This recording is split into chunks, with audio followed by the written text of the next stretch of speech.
everyone doing? Hello. Hello, we are here -1. Oh, this way. We lost Broken in the middle of our transition, or the starting soon. So hopefully Broken will find us again.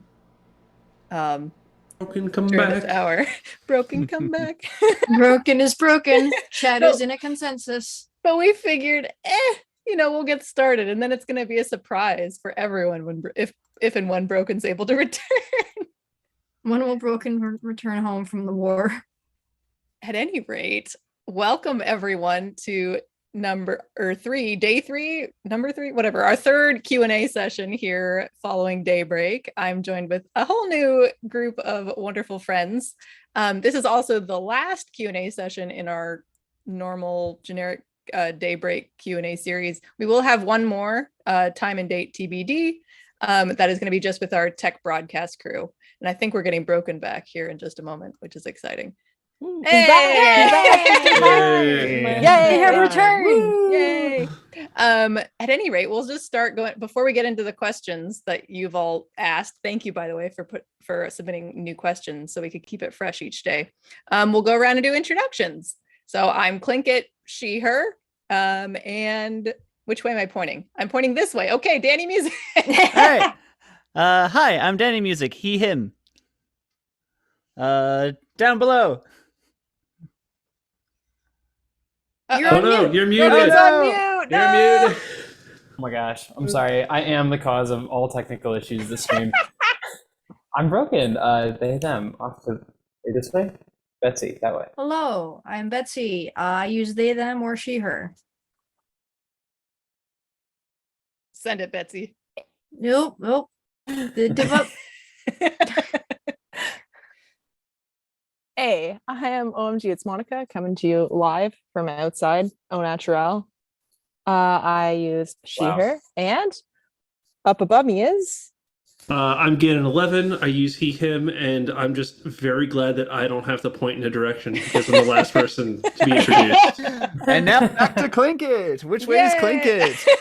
Oh, Clinkit is that way. Yay! Yeah. All right. All right. So our first very important question, it's just as well that we ended with Gannon, is how is Meat Couch? So I put my name next to this question to answer this because I strongly object to this Gannon erasure.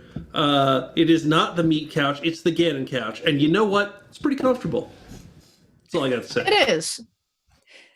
Monica, how is Meat Couch doing during the marathon for you? Meat Couch is 300 out of 10. I like it because if people noticed whenever I was on couch in any way, shape, or form, I always had something resting on the armrest because the armrests are huge and they are completely flat. So you can rest anything on there. It's phenomenal. And I love and appreciate that. Trina, the Canada weather is phenomenal today. It's 23 Celsius or like freedom units, I would say 70, sunny, almost sunset. We almost at the golden hour. Nice. Great. Love golden time. Ooh, we might get some special golden hour footage midstream. The light will change. This is an It's better than interactive lighting setup. I also would like to apologize for the changing of the name to Meat Couch. Gannon, that was prompted by me. Also, you were the one who, in your plans, you wanted to change it from the Meat Couch. You would have invalidated the name Meat Couch. I don't know if you want to pull back this layer of the behind the scenes. We can. So to start off, during setup day, like the very beginning of setup day, I looked over across before we had put up the dividers, and I looked all the way across the room, and like the lights were shining on Meat Couch or Gannon Couch, whatever you want to call it, and I was like, man, that couch looks like a raw hamburger patty. I was like, does anyone else see that, or is it just me? And then it became Meat Couch. Well, yeah, but you also, I think in some of your initial sketches of how you wanted to lay out the on-stream area, you wanted to paint my couch blue. I did. No, purple. Purple? I was told blue. No, purple. I wanted to paint the couch purple, and I still want to.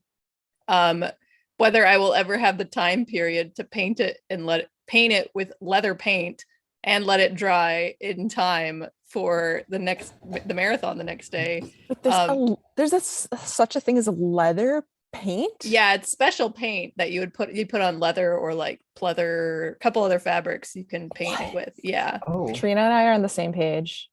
Yeah, there's special paints for it. And then but at like Michael's and the craft stores, they only had like the brush on kind, which would take forever. The spray on kind, which would be faster, I realized the day of that you had to order it online in advance. So womp womp. I just think So the behind the scenes, here's the bit for the next marathon. You start the couch with wet paint and no one's on it. The game is just being played. and that's With the like a first big 3 caution days of the marathon. caution wet tape. Evie's the sensible one, suggesting a couch No. cover. Nope, I hate couch covers. Never. They do not fit my aesthetic. I'm saying with you there. this is the rest of the Q&A. It's just all talking about the couch. Oh my gosh, we are just talking about the couch. But yeah, I'm not a fan of couch covers, especially if you have people jumping on and off the couch. It's gonna look real sloppy real fast. That's fair. Oh my gosh, I got so into talking about this couch that I didn't get the next question ready. Betsy, Hello. hello. I'm talking very slowly to stall this, but what event or moment from this marathon are you most proud of? The fact that I did. Okay. Sort of 2 answers. I'm proud of Timmy going to college, but also I'm proud of the fact that I had my shifts on marathon were from 4 a.m.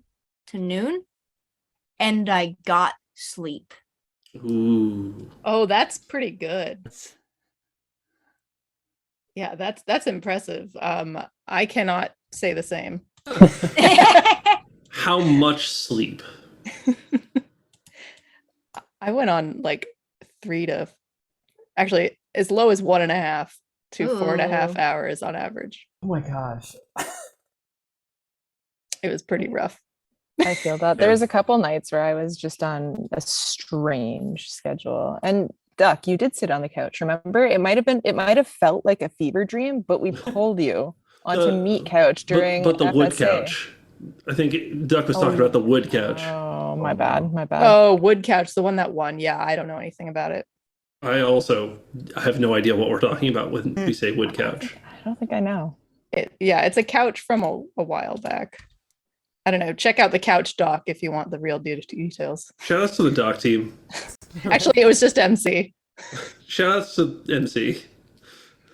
So, oh wait, I have the next question. Haha, I meant to stay on the meme topic, but I forgot to prep a question, so we went to a serious topic. But next question, how comfy were the hotel beds? Did the new hotel, and then just in general, did the new hotel location live up to your expectations? And gonna throw that one over to Gannon. Yeah, so the hotel beds were, I mean, for me, not that comfy. But that may simply be an extension of the fact that, you know, when we're doing Zeldathons, we are sharing rooms with each other to kind of reduce costs. And I do not normally share a bed with another person. And so that was just constant, like, I think when I sleep normally, I just kind of like, you know, Starfish. Just starfish and just take up my entire queen size bed. And I was being very conscientious of my roommates and not doing that, which just meant I had a tough time getting to bed. Yeah, shout outs to back problems. The hotel overall, I thought was very nice. I think there were a lot of advantages over our previous locations, and probably the main one was simply availability of a variety and quality of food within walking distance. Incredible. I love Sheets. We love Sheets. We will continue to love Sheets. I ate Sheets at that marathon, but it was really nice having convenient options within walking distance that were not Sheets. Yeah, Sheets was like a treat Mhm. for some people. They got it maybe once during the marathon. Yeah. And then Betsy, I think you had an answer for this question as well, correct? So I did actually like the hotel beds, but unlike Gannon, I am used to sleeping with someone, and it is the person who I was already sharing a bed with, so It I worked was out. used to that part. Hmm. But I brought my own pillows though. I'm very picky about my pillows. Understandable. Although I wouldn't have if we didn't drive because space. Understandable again. But other than that, I think my favorite part about the hotel itself is that getting from marathon space to like the elevator to get to my room. No, like I mean, there's stairs, but the elevator is in such a convenient place that my knees were much happier than they have been past marathons, which is saying something because they have gotten worse since the last marathon. Mhm. Not only that, but multiple elevators was nice. You had That too. options. So I'm actually gonna combine. I just realized this question and the next question are very similar, and we had 4 people say they could answer it. So, favorite reaction from the outside public, be it at the hotel. I'm gonna include hotel staff in here, or also while at other locations. And I'm gonna throw this over to you, Danny, to start. Okay, so as some of you know, but in case you aren't, for this marathon, we had security shifts where someone would sit at the front desk for 4 hours at a time and basically watch the marathon space and the other spaces that we had access to make sure that it was just team members who were going inside. And I will say, like, for the most part, security, our area was occupied by team members, but occasionally people from the public who just happened to be staying at the hotel at the time would come by. So I wound up talking to the Maiden of Honor. There happened to be a wedding going on at the hotel at the same time that Zeldathon was going on, and I happened to be talking to the Maiden of Honor at the hotel, and she was asking a lot about what we were doing, what our event was about. I was asking her questions about the wedding, and we just had like this really nice exchange. And she said that uh, she came back like a couple minutes after we had after we were talking, and she's like, "Hey, I watched you on Twitch, and it's honestly amazing what you are doing. Thank you so much." So That's cool. it was a really nice, like, wholesome exchange, and yeah, I appreciated it. That wedding was also the same night as Jam Train, and they had some bumping music. They did. And they also finished like right before we started Jam Train.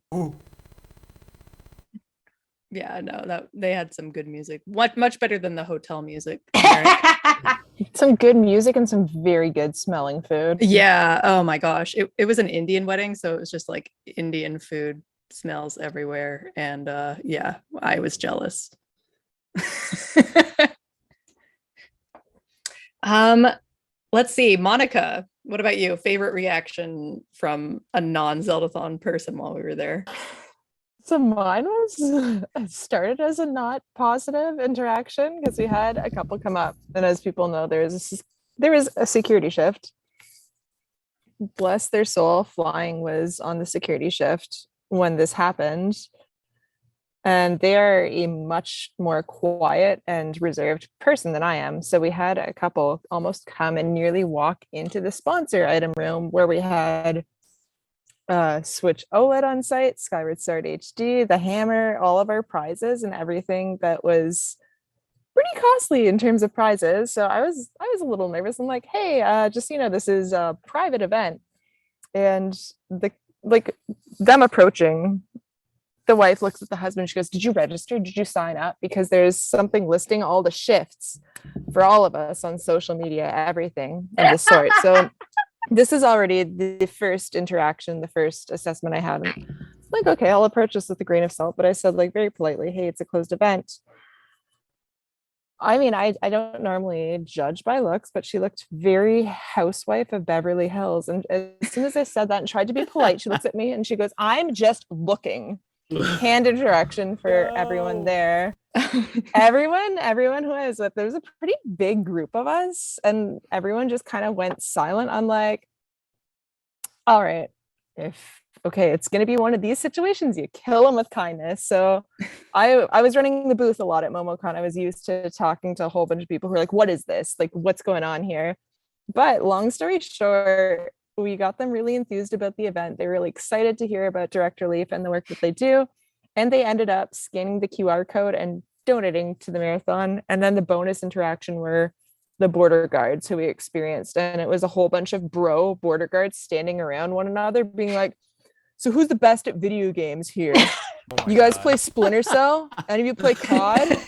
That was also the bonus reaction. But yeah, that's it for my bonus reactions. That's so funny. I'd like to see them try to get away with the hammer. Yo. You are not making a fast getaway. Now, Get away at all. yeah, like now if the military event that was also going on during the week had tried to take the hammer, they may have gotten away with it. They'd have a shot. Yeah. They would have had a whole operation. That's true. Yeah. That's why we didn't tell them. Yeah. They'd legitimately be able to use the hammer as a weapon. Likely true. So I guess transitioning over to Ganon. Yeah. So yeah, mine was a lot of the things that we've talked about are very similar things. I talked to what seemed to be like a father and son, or maybe like two brothers, or just friends who came by and were really interested and were asking about it and saying, you know, can we come in? Can we play a game? Like, it doesn't really work that way. But my favorite interaction, there was a hotel staff member who was just so fascinated with every aspect of what we were doing. And they would, you know, because they're hotel staff, they can go where they want to. They would just walk in and, you know, I'm not going to stand up, but they would just kind of politely watch, hands behind their back, and just very curious about everything. They'd watch the set, they'd watch tech, they would, you know, peek their head around and watch the couch playing games. I'm not sure if they ever came in and watched us play music, but he would like come in and hang out in chill room and never interfering, never said a word to me, but just had this intense sense of curiosity and fascination that I just thought was very funny. Like we were in an aquarium or a zoo. There is a great photo, and I'm gonna see if it's on Discord. I tried to get a photo, but he like just started. He was not moving at all. He was like literally on set. I think it was. He was on set watching the marathon. Yeah. Or maybe it was tech watching. I can't remember. But I have I'm gonna get the picture, but this picture is very good. Betsy, if you want to give your favorite reaction while I look for this picture. I mean, yeah, it's pretty much that hotel staff guy, but my favorite part about him was that like he was so sweet. So at first when he was like hanging around in all the hotel all of our spaces, I was like a little bit weirded out because I'd never been to a hotel marathon where the hotel staff are just kind of around, and it kind of unnerved me at first. But he ended up being like really sweet, really nice. After Oracle of Seasons, where we thankfully had a remote segment, Mr. Smith had the bright idea to ask hotel staff if we could use a vacuum. This sweet man, went and did it himself. And we were all like, thank you so much. We really, really appreciate it. I have this picture, and if you give me 1 second, I will reveal it because it is so funny. Okay. Oh my gosh. And I think you can see. I think you can He's see. wearing the badge! Yeah, we eventually issued him a badge because we were like, technically, we want people to be wearing badges when they're in all the events, and so he was like, yeah, I'll take a badge.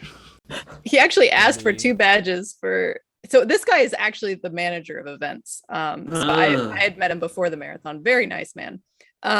but like he wanted badges, and I went to MC and I was like, they want badges, and he's like, they don't need badges. I was like, I mean, we should just give them badges. I was like, it kind of makes sense because you have different people on different shifts, and like different hotel staff and different team members on shifts. And if we're security and trying to prevent people from entering and exiting, right? If the night shift person, we actually did have an incident where the night shift person wanted to come check it out, but no one recognized them and he was questioned and stuff like that.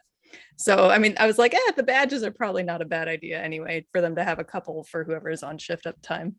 Well, to Betsy's point earlier, Betsy mentioned they were kind of uncomfortable with the random coming in and kind of just looking around, taking it all in. And I think that was the same sentiment for a lot of team members until they proudly saw Events Man marching around with his badge, just smiling, looking at everywhere. And like at that point, he was saying hi to all of us in the hallway. Like he was having a ball every time he came in. I noticed he was showing someone around towards the end of the event too. And like they were like both smiling, looking around. So I really do think the badge helped just ease a lot of team members into someone just coming in and peeping and being there in real life, being like,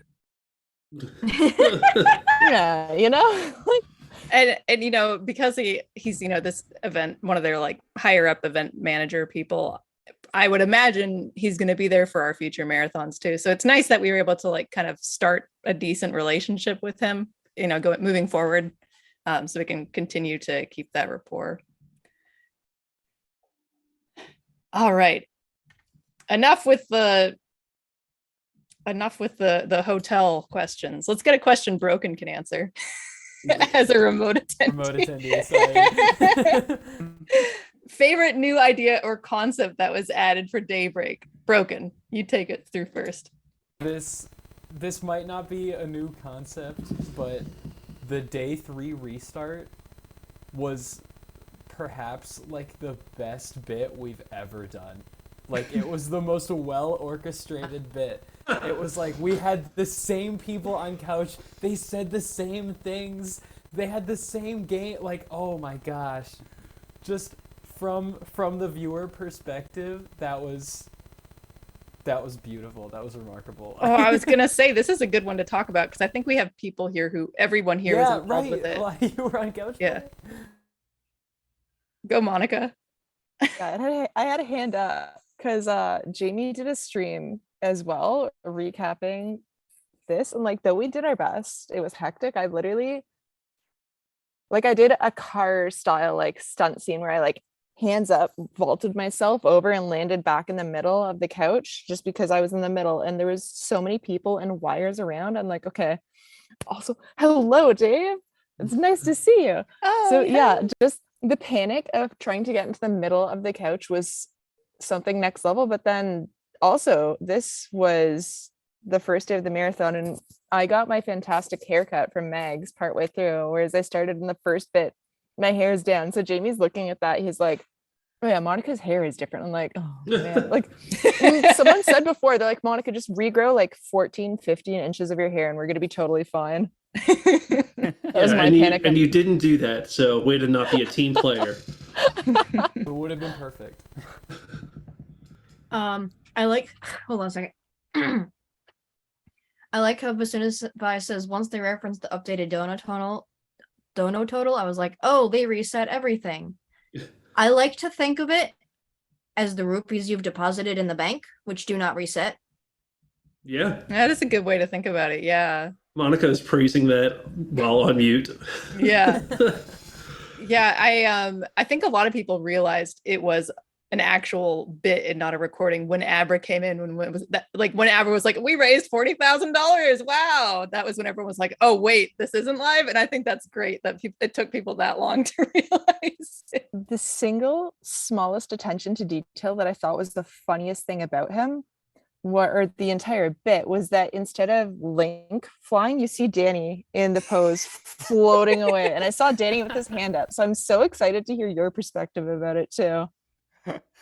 Okay, I can give my perspective about that pose quick. So when that came together like maybe an hour and a half before, MC just goes to me and is like, hey, can you lie on the floor for a second? I just need a quick picture. And I'm like, at the time, we had met the incentive for the Ocarina of Time musicians play the final Ganondorf battle, and I was in the middle of like charting out the sheet from that, and it's a really complicated bit of music. So I'm like, okay, I guess if it's for a little bit, this will be fine. So then I did it, and then I forget who said it, but someone's just like, "Is Danny okay?" Because he was lying on the floor and everything. The other, as for like the bit in general, so behind the scenes, the tech desk is able to send messages to the people who are on couch and on stream at the time. I looked at the message ahead of time, and it was that there's going to be weird stuff happening, music's happening, don't react to it, only Danny is going to react.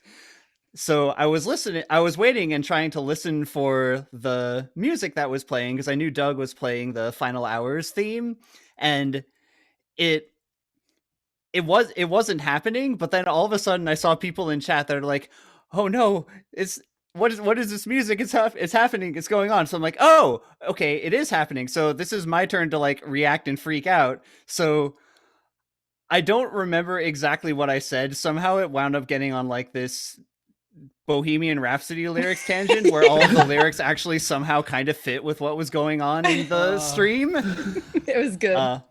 And then what I was happiest about was I managed to time playing the ocarina such that I started almost exactly at the 72-hour mark, and after playing it, and then everyone just like goes back, that transition while the video was being played was so fast and so impressive, especially given how difficult some of our other transitions can be, that it was quite a thrill. Yeah, that was amazing. Gannon, do you have anything to add? So, echoing a lot of what people have said, it was hilarious. Someone said it was really well put together, which it was well executed. It was thought of about maybe 4 hours in advance, and we were still editing videos maybe an hour in advance. And so it was very hectic. I remember, I think maybe 10 minutes beforehand, maybe 15 minutes beforehand, Clinkit, you actually like added a bunch of people and said, we need to have a meeting just to make sure we know what we're doing. It may have been further ahead than 15 minutes. No, it but was about 15. I remember being there and thinking like, oh yeah, she's asking us to like go get the clothes we were wearing the first day. I had switched to wearing a different type of mask, so I had already gotten that. And I was like, I got this. I know what I'm doing. And I will admit, Clinkit, I zoned out a little bit. And then I looked up and I was like, there's like 2 minutes to go. I don't see anyone else around. I should go in there, and like had the presence of mind to go in and be like, oh, they're doing it. Oh, we're like, I think I walked in as the video started playing. I was like, I should get in my position. So again, with the well planned, I think it was well executed.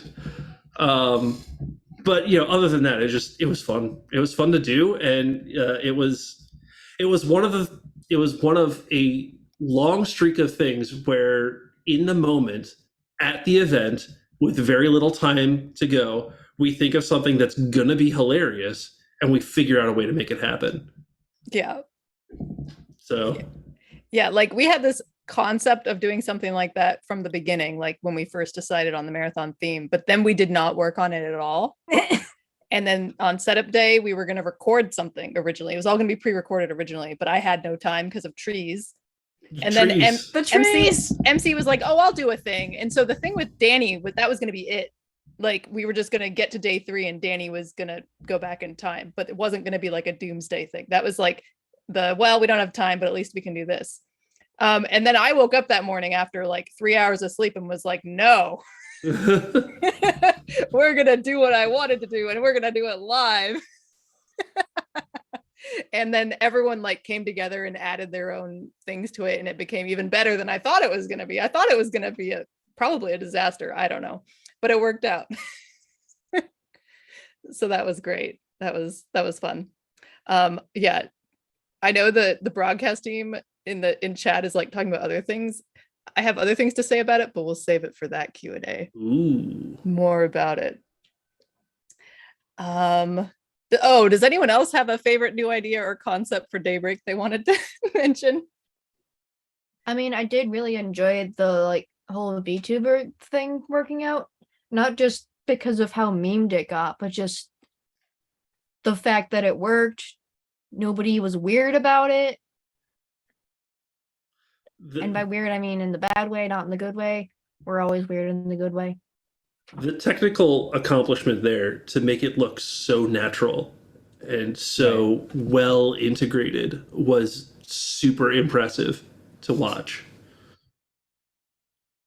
I'll speak up. My favorite concept that we did is a semi behind the scenes concept. The fact that we had a dedicated musician room that Basunify and and Lucata and a bunch of other people could just kind of set aside to mix and set up,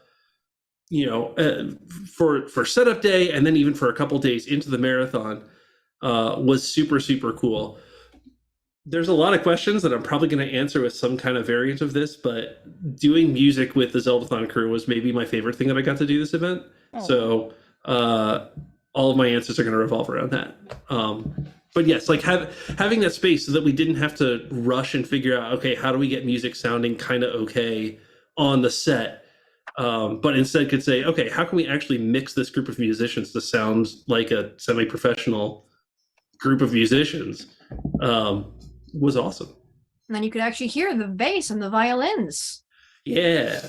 I have more to say on that, but I'll save it for later questions. As soon as Clint get asked it, like anyone else for that one, all my appreciation to everyone who worked behind the scenes on that and made that happen, because it was just such a difference. I mean, I wasn't at Ascent, so I didn't see any of that kind of coming to fruition, but just my previous marathon coming to this next one, it was amazing. And all my appreciation to everyone who worked behind the scenes on that. You are all amazing and fantastic at what you do. Basunify, I appreciate you so much, dude. Yeah, and I would just prompt anyone in chat, if you have specific questions regarding like the behind the scenes, especially like broadcast tech, with the upcoming TBD date for our broadcast focused Q&A, ask those questions, because we would love to, lift the curtain a little bit, so to speak, and kind of let you know how a lot of that stuff worked, because it's been a long process of us. Honestly, it started with the first side quest up until now, where we've just, as a team, been really growing our capabilities when it comes to all that stuff. All right. I'm going to throw this one to Broken to answer, so we make sure we hear from Broken while they are here. But how do you decide who's on couch for a run? Can team members request to be on couch for a specific game? How does that tend to work at our marathons?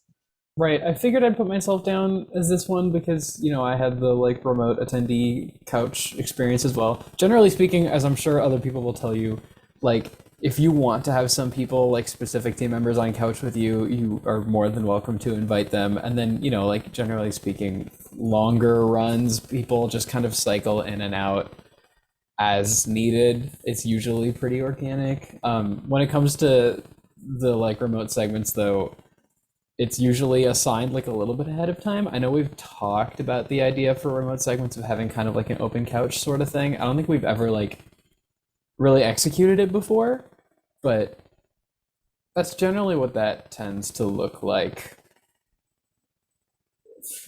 from my angle. Yeah. Anyone else have anything to add? When I put my name, I put my name down next to this. Again, revealing the curtain. I'm going to draw back the curtain on how we do the Q&A session stuff. I put this down just to kind of share, so the way it was phrased is, can team members request to be on for a specific game? It sometimes kind of works in the opposite way, whereas the person who's running the game will say I have these 2 people, or I have these 3 people in mind to be on my couch. Because they have a group that they feel it's almost a little bit like GDQ, where you have dedicated commentators, and they know I trust what they're going to say. I trust that we're going to be entertaining together. And then, yeah, like Broken said, the rest is just kind of open. I know when I run a game, I don't really have any requests for any particular people to be on couch. I'm just like, yeah, keep it moving, keep it interesting. I'm probably going to be focusing on the game, but you know, be entertaining. And yeah, it works out that way. I don't think I've ever come into the room with the intention of sitting on couch and not gotten the opportunity. Because the people who are on couch have usually been on there for like an hour or two, and will be keeping an eye out for other people moving in and being like, "Hey, do you want to? Oh, you do?" And then they'll just swap out. Especially this marathon, just because we had, probably about 20 fewer people than we would normally have, 20 to 30 people, fewer people. If you wanted to be on couch, there was probably an opportunity at almost any time. Except for maybe the VTuber segment, because that was fewer people. Right. Monica, go ahead. Yeah, in terms of couch, I definitely relate to Gannon. It used to be a little different for me previously because we didn't have schedules to the extent that we had schedules this marathon. So had we not had that, I probably would have asked Jamie to hang out on donation reading for me. But just in terms of scheduling for this marathon, it was so busy, and I didn't know that I was going to be playing Breath of the Wild until maybe a week or less before. So for Breath of the Wild, I went in with literally no plan and said, whoever wants to show up, show up. It'll be a blast. We'll hang out. We'll have a fun time. As long as you can handle chaos and can vibe with some chaos, it'll be fun. And then, yeah, everyone who showed up was phenomenal. I appreciate everyone who was there so much. And then Danny, I appreciate you for vibing with us so much while you're reading donations. You crushed it, and it was just a blast. That was so much fun. And then it was really fun to hang out and kick it with Super Lewis and Rom as well and read donations on his run, because we got to hang out during MomoCon and I haven't seen him since that. He wasn't able to come to the event, but him and I are buddies, so it was fun to kick it. Yeah, I'm so glad we were able to get him out to MomoCon so we could meet him in person finally. Danny, what do you got? Yeah. I will say in regards to this question, how do you decide who's on couch for a run? Sometimes it can be the opposite problem in that there aren't enough people who are awake at the weird hours to be able to occupy a full couch for the run. But with this marathon in particular, we had more designated roles, and we also had more designated times for those roles. For example, one of our positions was entertainer, and there were 3 entertainers for each 4-hour shift that happened 24 hours in a day. So if it is a late night segment and there aren't that many people up, well, the entertainers are up, and in order to be entertaining, maybe they're the ones who have to jump out on couch. So because of that, we didn't really run into the problem of not enough people being awake. And it also helped make sure that the people on couch were fresh and energized and ready to make whatever segment we were doing as entertaining as it could be. Yeah, I think one thing I definitely noticed was just for the late night and real early morning segments, just more energy from the people who were on couch compared to previous marathons, which was great. Anyone else have anything to add on this topic?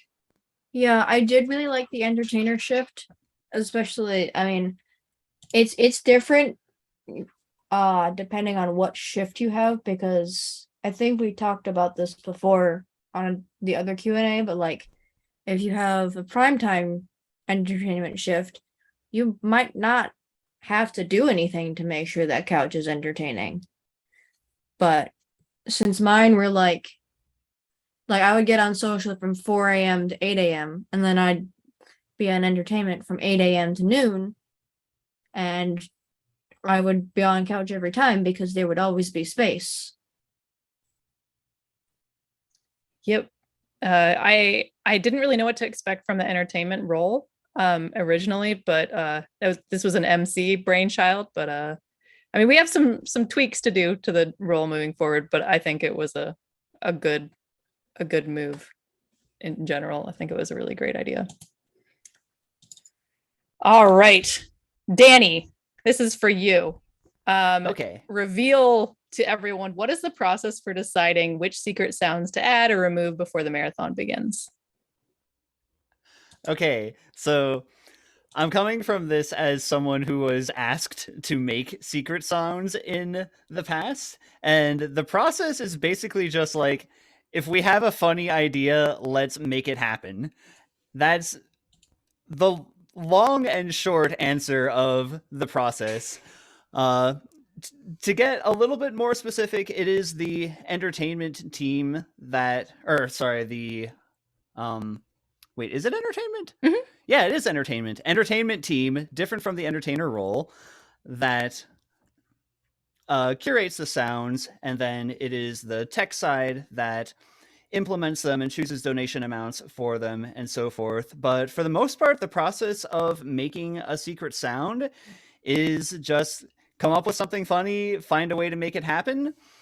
As for removing secret sounds before the marathon begins, we actually had to make several removals due to copyright restrictions on Twitch that we can't do anymore. So that's why some of, like, Ocean Man, for example, was one of them that had to get cut, which is unfortunate because it's a copyrighted thing. But it cutting those sounds does make room for new sounds to take their place. And we've already had a lot of like wild ideas come out with secret sounds. Like at the marathon itself, Maeve made this entire remix of Jiggy just saying the word rat. So yeah, there's a lot of opportunity that comes with secret sounds now. So if there are any funny ideas, hey, maybe talk to a team member and we could find a way to make it happen. Yeah, up until recently, like pre-side quest, getting secret sounds allowed to be added without extensive approval from MC was a very challenging process. And MC was always very reluctant to allow them. So every now and then, tech team would like get together and sneak one in there. But during Ascent, I just kind of opened the floodgates and let anyone add whatever they wanted. And then we ended up with a crap ton of secret sounds. So then we had to like bring it back a little bit before daybreak. Monica, what do you have? I mean, people know me. People know I'm a 1505 girly through and through, or 2020 for my Left 4 Dead sounds, which I absolutely snuck in there with zero approval. Yes. They stayed around, and then there was a culling process for ones that were copyright infringement, or for ones that just straight up made people uncomfortable, i.e. the 1505. So I couldn't be salty about that. I'm like, yeah, I know it makes people uncomfortable, and it was there for the context of it messing with us while we were playing Left 4 Dead 2. And did I absolutely use it to integrate a lot of our guests and now attendees onto what they were getting into for secrets? Yes, absolutely.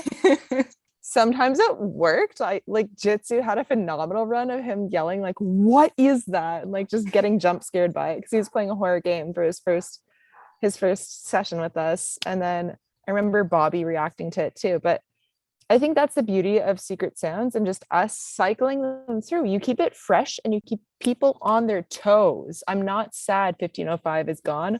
We'll come up with something else in the future, equally as ridiculous, just to keep people on their toes. I just want to briefly pour one out for the $500-ish sound of Solace and Dread's Satan chicken. Wait, is it gone? Apparently it got culled because it was 41 seconds of howling. I did not approve this. Neither did I. Who? That's $500. I know. I guess, okay, this is a behind the scenes people can see too. We're like, how much is someone donating to hear something so ridiculous, which is a factor that plays into our decisions. Hop, I didn't see it the last time I looked. Maybe I'm mistaken. If it's still there, I'm opening the next marathon with Satan. I have a word with. I need to have a word with Maeve. Just. Yeah, it's not on the dock. It's not. What?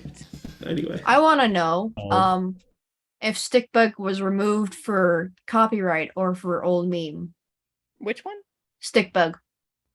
I don't know what that sound is. I don't know how to explain it. Apparently, it wasn't funny enough. What? How dare? It was catchy. All right, this needs to not turn into a "how dare they remove my personal favorite secret sound." Right. Yeah. I'm joking anyway. I'm not really mad. I'm also joking. I'm sure it's very funny. I'm a little bit mad about the chicken. Hey, hey, I, mean, hey, I it's- am a little mad about it. That's true. No. This is an opportunity, a challenge, if you will, for us to come up with new dumb secret sounds that eventually need to be yoinked because they've been memed too hard. True. I raise this to you all. True. Next question. And I'm gonna throw this one in here because I think myself and Dark are the only ones who actually know the answer to this question. But were there any alternative names for Daybreak that didn't get used but you still loved? No. And I will tell you why. It took me a very, very long time to find the word Daybreak when I was trying to come up with a name for a Majora's Mask marathon. The words that Majora's Mask does not have a lot of words that go with it and convey the theme, but also sound good for branding. Think about it. Like there are not a lot of good words. We tried to get really abstract. I was like Enigma, and Dark was like, that's gross. And then Dark was like, what about Dawn? And I was like, you can't be Zeldathon Dawn. That sounds terrible. And we went through so many names, and Daybreak, when I saw Daybreak, I was like, this is it. This is the one. And then the update for Arceus was announced as Daybreak. And I got really scared that we couldn't use the name Daybreak anymore, but then it ended up not being a big deal. So we used Daybreak anyway. Much like Ascent, believe it or not, originally I had thought about naming it Rise, but Monster Hunter Rise had come out. So we went with Ascent. Zeldathon Rise would have been kind of sick. It would have been very sick. That was my original name. That. And then I went to Ascend with a D, and then I realized Ascent. Oh no, do we lose Monica? No. Monica's We taking lost a Monica. break. Y'all, Monica's broke it. Wait, it doesn't work as well. But at any rate, no, there were Paradox was okay, but yeah, nothing. Daybreak was just the best one. There weren't like Ascent, we had a lot of names that were options. Daybreak, not a lot of options. Yeah, none of the things you listed sounded better. No. I just listed a bunch of Monica's options in Gonica. chat. I don't know why none of these were considered.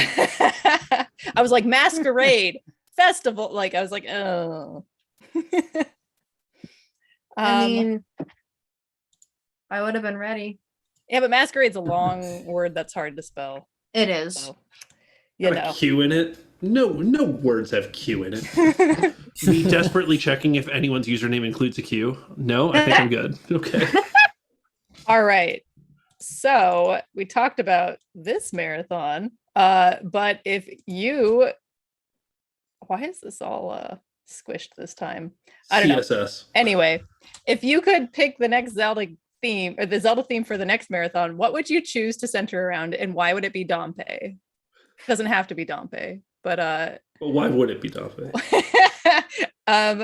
Broken. I'll throw this to you first. Oh, geez. Listen, as much as I would love like a Dompe-thon or something along those lines, like a Banana Slamma sized event themed around Dompe, as much as I would love it, and call me biased, but I would love like a general like DS era themed marathon like Phantom Hourglass and Spirit Tracks. The music, the locations, the characters, come on. It would be so good. I mean, we just got to get the game more popular. Jeez. Got a long road ahead of us. I did not submit this myself. And I don't know who did, but I like them. Yeah. Betsy, what about you? You know, I had an answer for this and I forgot it. If you want to ask somebody else and come Sure. back to me in a minute. Danny. All right. So as much as I love Dompe, I'm here to pitch for Zeldathon randomizers.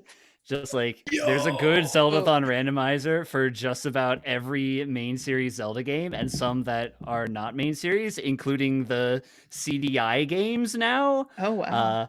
I think it would be a fun and goofy thing. I love this idea. Danny, I hear that idea and I raise you just calling it Zeldathon with a question mark at the end instead of Zeldathon randomizer. What is Zeldathon? Now, I feel like timing it might be a little challenging. Ganon's typing furiously. Yeah, sorry, I didn't want to mute in between. Anyway, But I think timing wise, it might be a little. I guess if you just put hard stops on every game, it would be fine, like we do. And maybe if you reviewed seeds for people. yeah. That's, Oh my God, that is Zeldathon? something that was done. Like I know that Right. Jamie had someone vet the Majora's Mask seed that he played. When I did A Link to the Past at Ascent, I intentionally learned a trick that normally you wouldn't be able to do in the randomizer, but which would let you warp straight to Ganon, so that way I could make sure it would be able to end with a Ganon victory once it became time. So there are ways that you could plan around the timing, but that would be a challenge.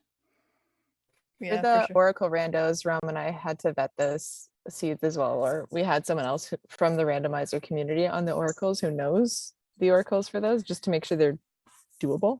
Mhm. But okay, I also hear this, and I pitch you Zeldathon randomized, and you just have random Zeldathon attendees assigned a certain game. They just have to play Oh, it. Just no. good luck. Oh, Everything is God. randomized. New 3-week marathon. Oh, Just call it handhold percent, and someone guides them through the game. Just handholds them through, if you will. Oh gosh. Anyone else have a theme for a marathon? Ganon. All right, so follow along this train of thought with me. I've been playing. Dampe is from Ocarina of Time. I've been playing a lot of Ocarina of Time randomizer. I've been thinking about how the game is designed, and like getting certain items allows you to explore different parts of the world. I've been realizing that you need to revisit old areas. This reminds me a lot of a certain genre of games called Metroidvania. It's right there. We just play Metroid games. Makes so much sense. Ganon's ideal world. Betsy, did you remember yours? I think it would be funny to have one themed around Cadence, even though it's like one of the sideiest of side games. Very not canon. A dance rhythm marathon. Everyone has to talk and move in rhythm the entire We event. have like a 30 to 60-minute segment just dedicated to different people trying the Goron dance in the Oracle games for no. the first time. Actually, I think an Oracle themed marathon would be pretty fun too. We Yeah. just have to get enough people to care about the Oracle games. Or Nintendo Yes. could remake them. Be nice. Someday. Don't get me started. All games played on Rhythm Gamepad. Oh, don't give Plinkett flashbacks. Oh gosh. On You 80 said at Oracle- 80%. 80% Oracle speed. marathon, you Play can get the guess my music. jimmies. All right. How do you think you could use the newfound knowledge from Daybreak to improve Zelda or Marathon 28? I'm fixing the font here real fast. Okay. Broken.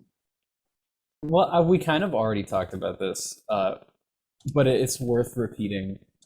The idea, and Gannon, you talked about this, and this is sort of what I wanted to say for this question was like the like technological success that using like a VTuber model and like incorporating it with real people sitting on a couch, just like that's such a cool concept, you know, like we don't have to go that hard with it next time. It can be anything from like, you know, just like, you know, PNG tubers and like moving characters and stuff like that. But I think that opens up like a lot of really interesting possibilities, especially for like remote involvement in segments, because I know during Ascent we had like some people, like for instance during my Phantom Hourglass run, Zach Teep was reading donations for a while, and Zach wasn't like there at our hub, so it was like a remote, donation reading thing, and it worked just fine.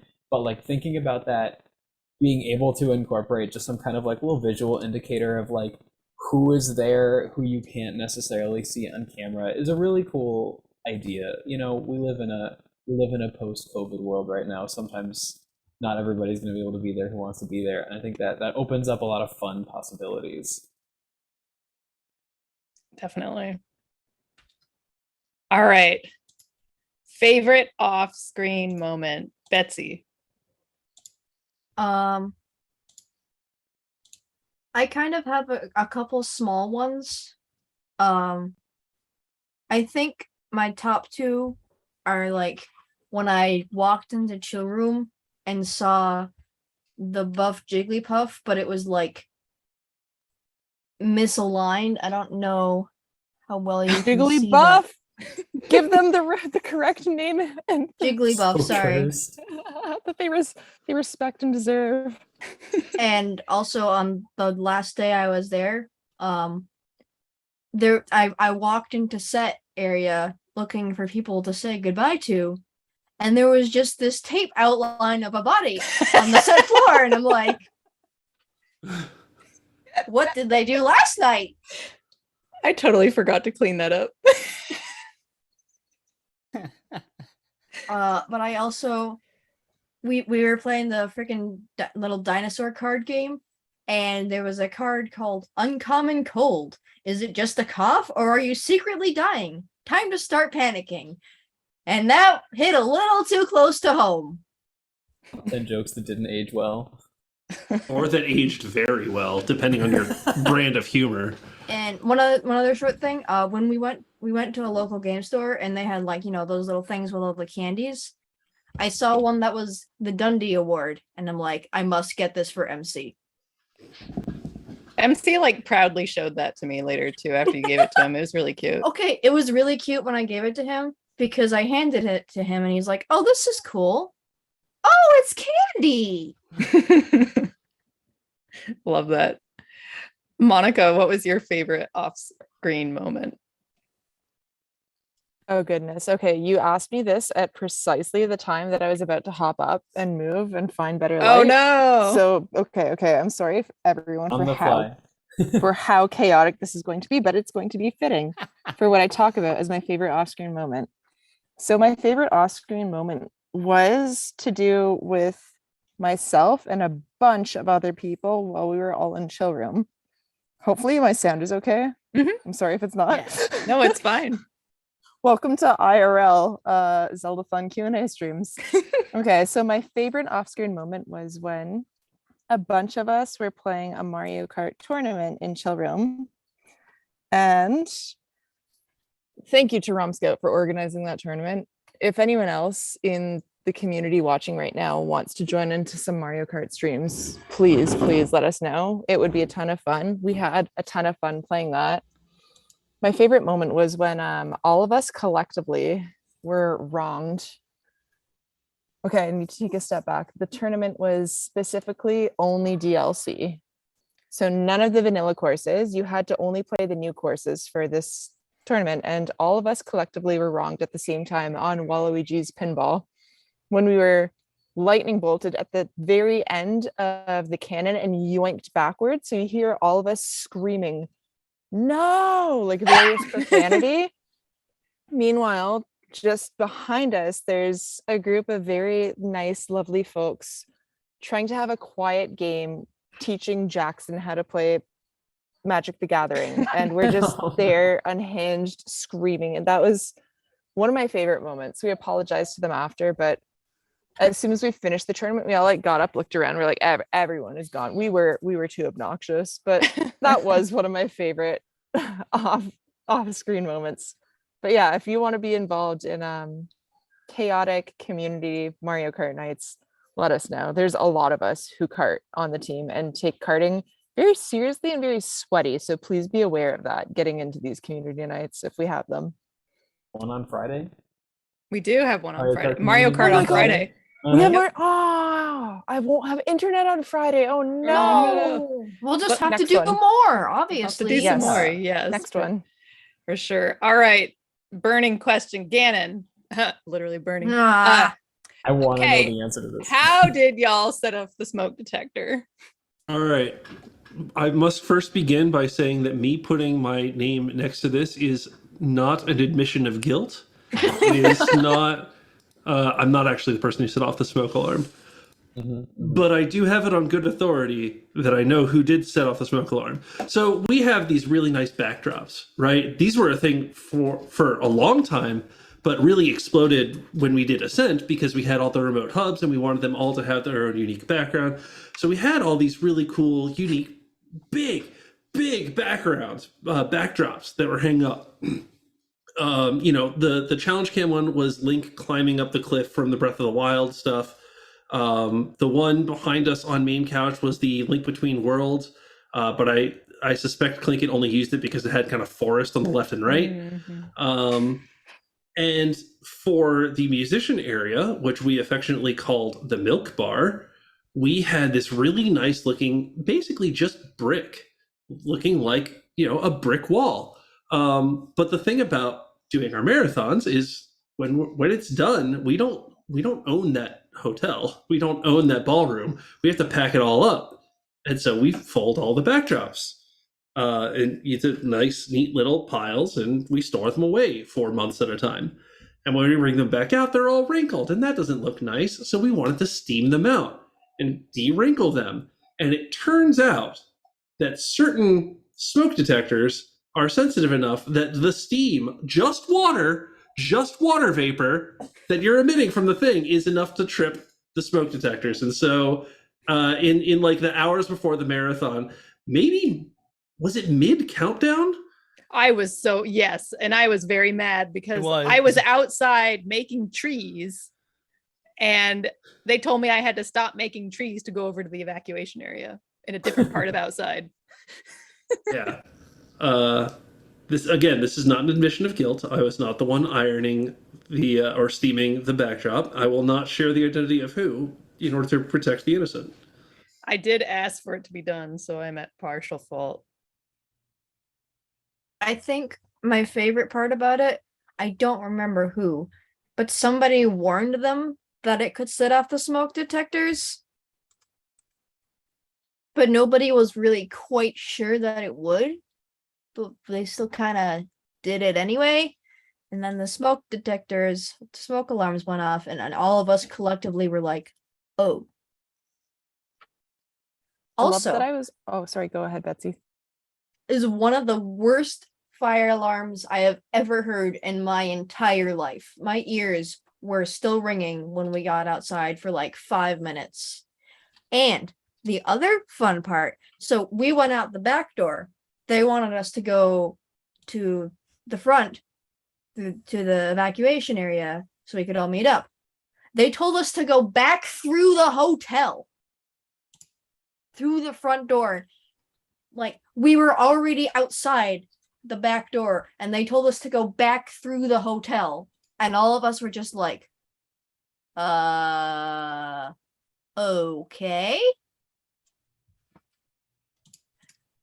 Yeah, it was not my favorite thing to have happen during a countdown. Probably my least favorite thing to have happen during a countdown. But I will We get a say it was top better 10 than when worst it things. went off mid-marathon that other time, but that's not saying much. very true. All right, we're gonna take a moment to shout out someone else who did great things in the marathon. Public shout out during the Q&A. So who for you was the biggest MVP of Daybreak? Gannon. Soonify.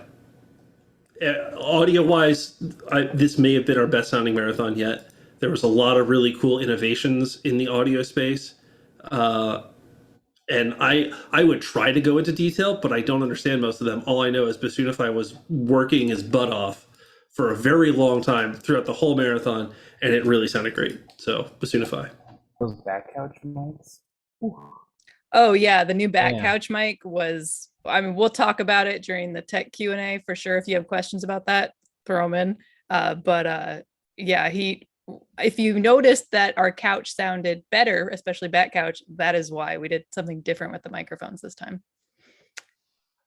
Yeah. Let's see. Danny. All right, I was also going to shout out Basunify here, but Yeah. in the spirit of it, pretty much all of the tech team that helped out, especially in the music area, Luke as well as Lucata, both of them were handling mixing for us, doing a lot of stuff on the fly. During Jam Train in particular, Lucata had to follow me around, just like transitioning from instrument to instrument and making sure that the mics that I was not using were muted so that it would sound good. And like I wasn't even aware that this was going on. I didn't think about this at all. And Lucata was able to pull that off and really enjoyed that part of the process too. So shout outs to Basunify, Luke, Lucata, everyone else who helped out with tech and audio sounds throughout the marathon. Grant, yes, 100% Grant. Especially in the Milk Bar area. That was really appreciated. Yeah, for sure. But I hope you guys show up when we do our tech Q&A, not to advertise it, but and ask lots of questions, because they like we're on like I feel like we are on just on the cusp of like hitting like pure greatness after this. Like we almost got to perfection. We're not there yet, but like we're getting there with our tech team. It was amazing. Betsy, who do you want to shout out? Okay, maybe I'm a little bit biased, but every single time I walked by where outside set stuff was being worked on and Mel was awake, if he was not eating, he was there working on stuff like constantly. And I'm like, he saw the set more than he saw me, okay? And we live together, so you know what? Whatever. That doesn't bother me. I just think it's funny. Yeah, no, the who was I gonna say? Oh, Mel and Duck, the two of them taking Duck put in a lot of work too. Taking my scribbles, because I literally drew scribbles, and helping me turn it into, I mean, they did most of the work. I did foam, but they did like all the real construction, taking it and making it happen, like the milk bar backdrops, or the panels for the milk bar. The milk bar looked really cool once we got all those panels in. And the trees, and not only helping me make the trees, because I had the general idea of how I want to do them, but they helped come up with designs that would allow us to store them easily and take them apart. That was ingenious. And so, yeah, they are total MVPs as well, for sure. That sounds about right, Phil. Yeah. Anyone else have a shout out before we move on to the final? Monica, go ahead. I have multiple, so I'll try to be really quick. So honestly, all my love and appreciation to broadcast team, our remote runners and our remote attendees, for making sure all of that happens seamlessly, and all of you being there to hype up in chat. And it was not so nice, because I know AJ, you weren't able to be there. Broken, you weren't able to be there. Other people weren't able to be there. Dark, Eric, Smoople, we saw them hanging out in chat, and it still felt we were hanging out with our friends. And it was so nice to vibe with our remote runners, and they saved our lives by actually giving us some break time at the actual event. I noticed my light is fading, so I'll try to talk a little faster and get through my thank yous even faster. Yeah. Oh, Ilya, you asked if I was going to hit a dog during Breath of the Wild, and I was wearing a mask when you asked it, but I did the shocked Karen from Mean Girls. I went, yeah, you couldn't see I was wearing a mask at the event, but yeah, I was offended. Only a little. And then also huge ups and thank you to our sponsors who gave us incredible prizes. I'm the sponsorship manager for Zeldathon. I had no idea Heroic Replicas was going to be as generous as they were and give us the auction items, which was something like I think I screamed when I first looked at the email. I had no idea that was coming. And then to Trifox as well for giving us international codes. So finally, international viewers could have a chance to win something at the event, which is really cool for me. Just, hey, I'm Canadian. I'm on the team, obviously, so I'm ineligible for prizes, but just knowing that was there too was something really, really cool and really huge and stood out to me a lot. Yeah, just I'm probably forgetting other people, but it's getting dark, it's getting late, and Yeah. other people have thank yous too. Yeah, any final shout outs before we move on to our final, I don't even know how to describe the question, our final question. All right. Actually, I mean, first of all, just shout out to the entire team and a shout out to the community for being there. You are also MVPs, the donors, you know, making this event wouldn't happen if you weren't there hanging out with us the whole time. So thank you. Thank you so much. Yes, I forgot to say thank you to everyone who watched, because can fully disclose the Trifox team messaged me. They're like, hey, we were a little nervous because it's obviously a Zelda event, but your audience was so nice and so enthusiastic. So hopefully if people are chill, we could see more stuff in the future. Who knows? Who knows? TM. Yeah, To be decided. TBD. Yeah, maybe once the game's released, we can do a stream of it on our channel too or something, just to remind everyone of how cool it is. And now that we have like Basunify, who's like knows the game super well, and Danny, who I don't know if he knew it, I don't know if he put quite as many hours as he did into it, which was ridiculous, but I went crazy. on Definitely not Trifox. quite as Oh much my time. gosh. oh my gosh, I'm also absorbed. just worse at that kind of game in general, but I enjoy playing it. All right, final question before Monica loses her daylight completely and disappears from us. This one's really something. Which CAPTCHA item could best describe your favorite Daybreak segment? Example, traffic lights, hills, bicycles, crosswalks, etc. Everyone has to answer this, so we're going to start with Gannon. Maybe this isn't exactly the question you asked, but I mean, the Zeldathon CAPTCHA has to be the math CAPTCHA. It's just asking a math question. Oh Yeah. no. I think that works.